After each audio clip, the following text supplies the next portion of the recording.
No tšau, Maiko! Tšau! Nii, nüüd me istume mitte põllu peal enam, istume stuudios, on sügis, hooaeg on läbi, on nii? Võiks öelda, et on läbi. Väga hea. Nüüd siis oleks aeg kokkuvõtteid teha.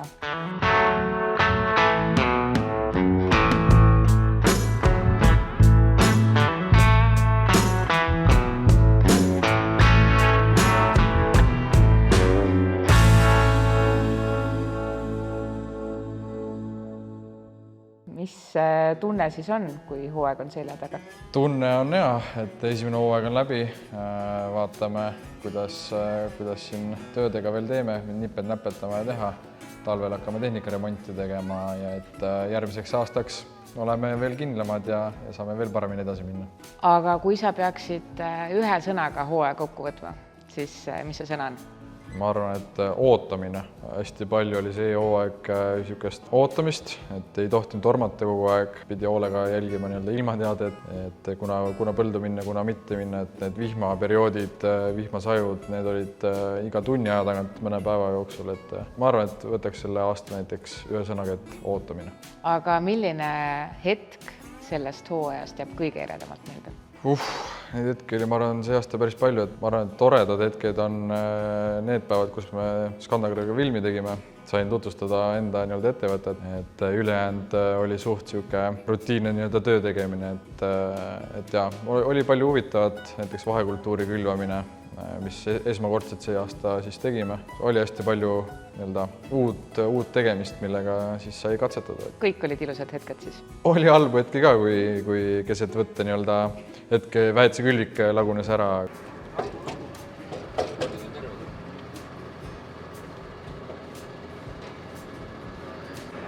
Mis on kõik?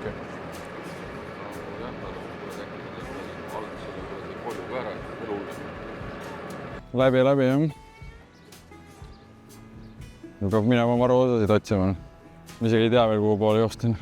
Aga mis teha, see on põllumajanduse üks osa ja saime selle korda ja läksime uuesti põldu tagasi, nii et ei juhtu midagi, et midagi pooleli ei jäänud. Aga milline kultuur sulle kõige paremini meelde jäi, kas siis positiivses või negatiivses mõttes, et mis sa kultuuride poolest välja tooksid? Kõik olid siis suht sama, saagikuse ja asjadega, et ei olnud ükski neist perfektne ja ei andnud head saaki, aga pigem mõtleks, et mul oli see odra katsepõld, et seal oli suht huvitavat, et võrrelda kahte sorti ja vaadata, kumb tuleviku jaoks on parem. Sealt tegin omad otsused ja täna ma tean, mis ma järgmine aasta maha panen. Kas sa ütled ka, mis sa järgmine aasta siis maha paned? Jah, ütlen seda, et otra maha ei pane. Selge. Kas see aasta oli mõni töövõte ka, mida sa tegid teistmoodi ja mis tundus sulle, et seda ma hakkangi kasutama või siis vastupidi võttis kukalt kratsima, et nii ikka enam ei tee? Kindlasti oli üks töövõte, mis me see aasta proovida saime tänu meie tuttavatele Vederstadi meestele ja Intraki meestele, et saime proovida sügavkobestit. Praegugi juba hilissügisel on näha põldude peal, kus on tehtud sügavkobestiga ja kus on oma randaaliga tehtud, et seal on väga suur vahe sees. Aga kui sa pead nüüd mainima ühe õppetunni või tarkuse sellest hooajast, mis sa kaasa võtad, siis mis see on? Ei oskagi kohe sulle öelda, ma arvan, et kui ma aasta alguses ütlesin isale, et las ma teen oma asja, siis täna on see, et lähed tema juurde, küsid ja arutad enne, kui kuhugi poole jooksma hakkad. Vanematelt olijatelt tuleb siis seda tarkust veel kätte saada, et endal ei ole nii palju tarkust. Ma arvan, tuhin on peal küll, et läheks teeks, aga seda, ma arvan, õiget mõtlemist annab veel taga otsida. Ma arvan, et isa praegu on väga uhke sulle, et sa sellel lause ütlesid. Aga sa mõtled pigem kogemust, on ju siis? Ja ma arvan kogemust ja erinevaid asju, et samamoodi nägin selle odra peale ära, et tema seda otra ei soovinud, aga mina tõin selle külli korda. Ma arvan, et sa nõustud minuga, kui ma ütlen, et põllumehe töö pole lihtne. Mis on see, mis sind motiveerib seda edasi tegema? Kindlasti see ei ole lihtne töö. Ma pigem ütleks, et see on elustiil, et just käisime siin kooliga ka erinevates suuremates põllumajandusfirmades ja küsisime, et miks te seda teete edasi veel. Ja sealt tuli täpselt samasugune vastus, et see on elustiil.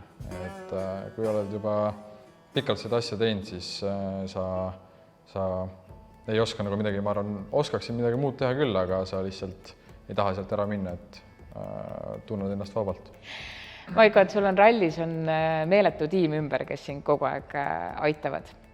Kuidas põllumajanduses on, et kas traktori kõrval asjatab sama palju mehi kui kumb see vastupidavam on siis, kas traktor või ralliauto?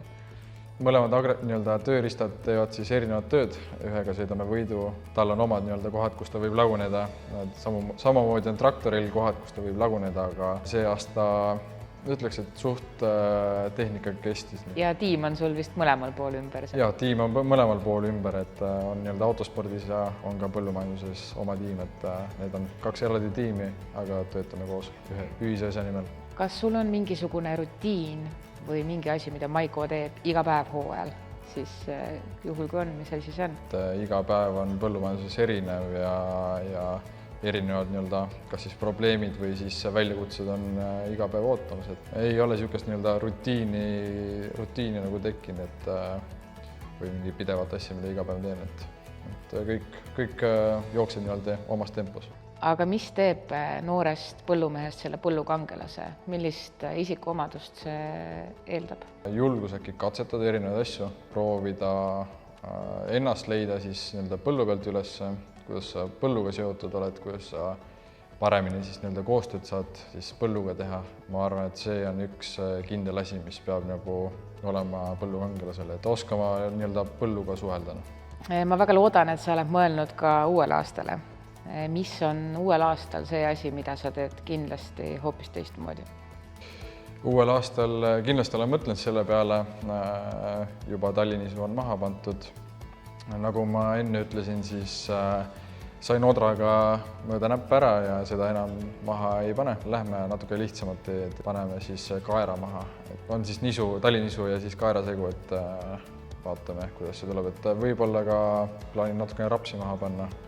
Vaatame seda, võib-olla rapses on midagi muud, et see on niisugune katsetusmaa, mida saame kasutada erinevate siis liblikaeeliste siis katsetuseks, et mida maha panna. Kas on kedagi, keda sa tahad eriti tänada selle hooaja lõpus? Selle hooaja lõpus tahaks tänada kindlasti perekonda, kellega me koos seda firmat siis haldame, samuti kõiki töötajad, kellega koos seal põldude peale rügame, samuti tänaks Skandagora meeskonda, kellega koostöö on väga hea olnud see aasta ja tahaks tänada ka kõiki vaatajaid, kes on minu tegemiste silma peal hoidnud ja kust on hea tagasiside tulnud, et loodan, et kõigile meeldis see. Aitäh! Nüüd saab sinust siis noor põllumees, kes on läbinud esimese põllukangelase etappi, eks ole.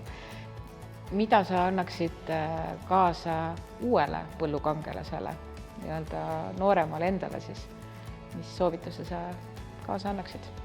Kuula vanemaid tegijaid, kuula nende kogemusi, õpi nende kogemustest, ole julge, katseta erinevaid asju, mis sulle südamelähedased on ja kindlasti õpi või proovi tundma õppida oma põlde, kus sa toimetad ja kindlasti leia enda jaoks see sobilik külvikord või siis sobilikud kultuurid, mida sa oskad kasvatada, et igal inimesel, igal talumehel on oma kultuur, mida ta oskab ja mis talle meeldib kasvatada, nii et leia oma tee üles. Jah, see on väga hea soovitus. Mina Skandagora tiimi poolt väga-väga tänan sind, et sa tulid kaasa meie projektiga.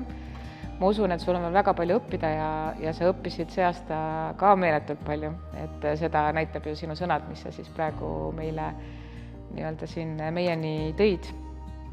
Soovin sulle palju edu uueks hooajaks. Oleme endiselt koos sinuga, me ei kao mitte kuskile, käime endiselt põldude peal edasi, vaatame, mis su vahekultuuris saab, elame su rallidele kaasa.